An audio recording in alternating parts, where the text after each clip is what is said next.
Well, how important is it for you to really consider increasing your Social Security benefits at all costs?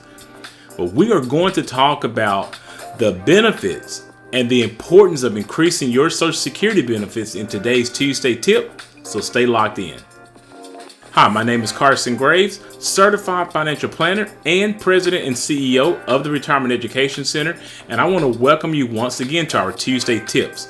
So today what we are really going to be discussing is how important is it for you to really think about increasing your overall Social Security benefits.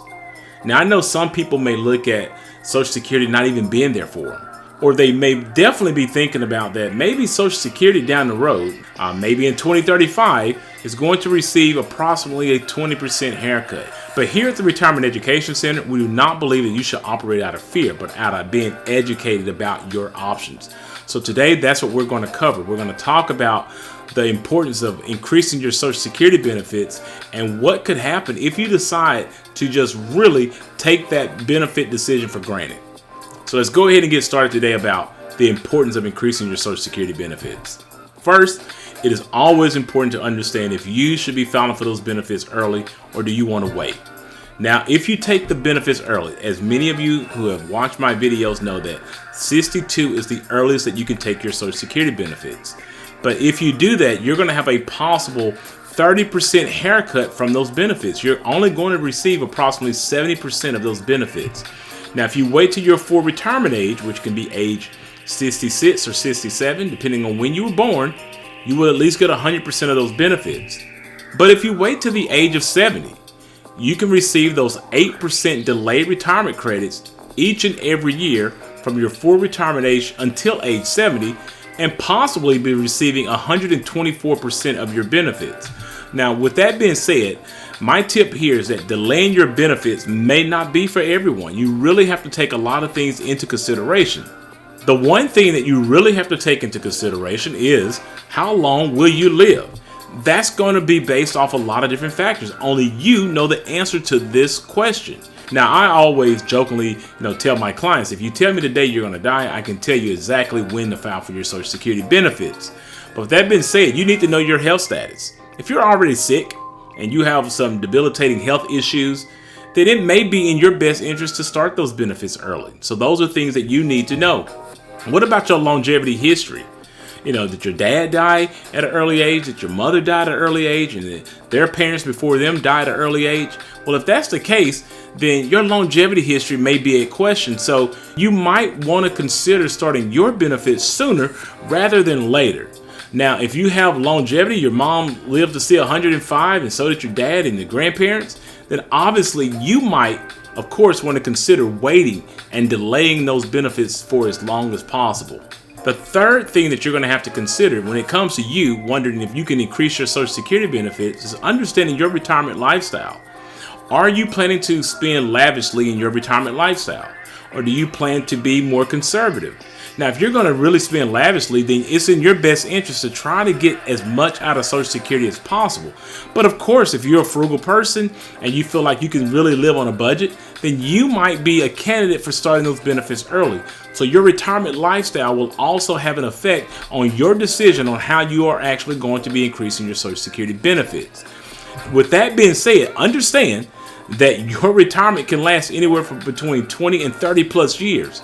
So whatever decision that you are going to decide to do, just understand that you need to be thinking about the longevity of that retirement lifestyle.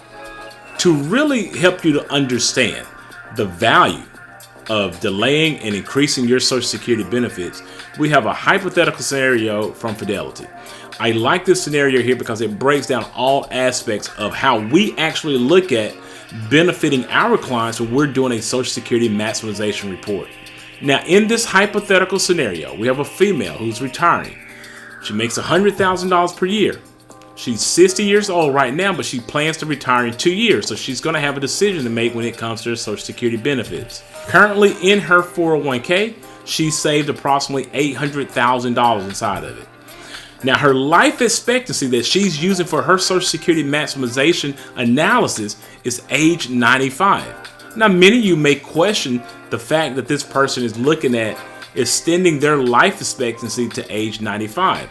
But if you take a look at these very interesting statistics, you can see that 1 out of 3 women who make it to age 65 will actually live to age 90. 1 out of 7 women who actually make it to 65 will actually live past age 95. So it is very, very feasible to actually have a life expectancy of age 95 in this particular day and time. So let's go ahead and break down her numbers. At age 62, if she were to retire, she would receive approximately $2,000 per month. At age 67, at her full retirement age, she'll receive 40% more, or $2,800 per month. But if she waited to age 70, she would be receiving $3,500 per month, or about 75% more from her Social Security benefits. Now, let's go ahead and take a look at what her estimated lifetime Social Security benefit income would be over that particular time to age 95. If she started her benefits at age 62, she would have received approximately $770,000 of total income benefits. If she waited to her full retirement age, that number would have been $940,000 of benefits. And of course, it's going to be more if she waited to age 70 and she lived to the age of 95, she would have received a little over $1 million of household benefits. Now, when you really break down the differences between filing as early as possible versus filing late in this particular scenario, this would have been a $270,000 difference, or as we like to say, a $270,000 Social Security mistake. Do you have $270,000 in which you would like to just give to the government? Or do you want to keep more of those dollars in your pockets? Now, the last thing that we have to consider is her risk of running out of money, out of her portfolio dollars, that $800,000 that she had saved up. What is the risk of her running out of those funds if she files her Social Security benefits at various times? Well, if she started working and started claiming Social Security at age 62, by the time she reached the age 95, she would have had approximately $30,000 in assets remaining inside of her portfolio. If she delayed that benefit until age 67, she would have had approximately $200,000 remaining at the age of 95. And if she waited to age 70, the latest possible, her portfolio values, based off the same modest rate of returns, would have been approximately $300,000.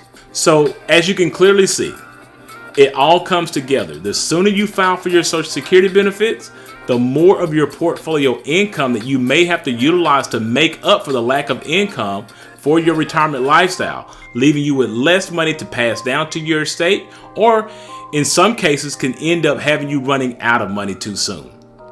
So I really do hope that today's Tuesday tips gave you some insight on the importance of maximizing your Social Security benefits.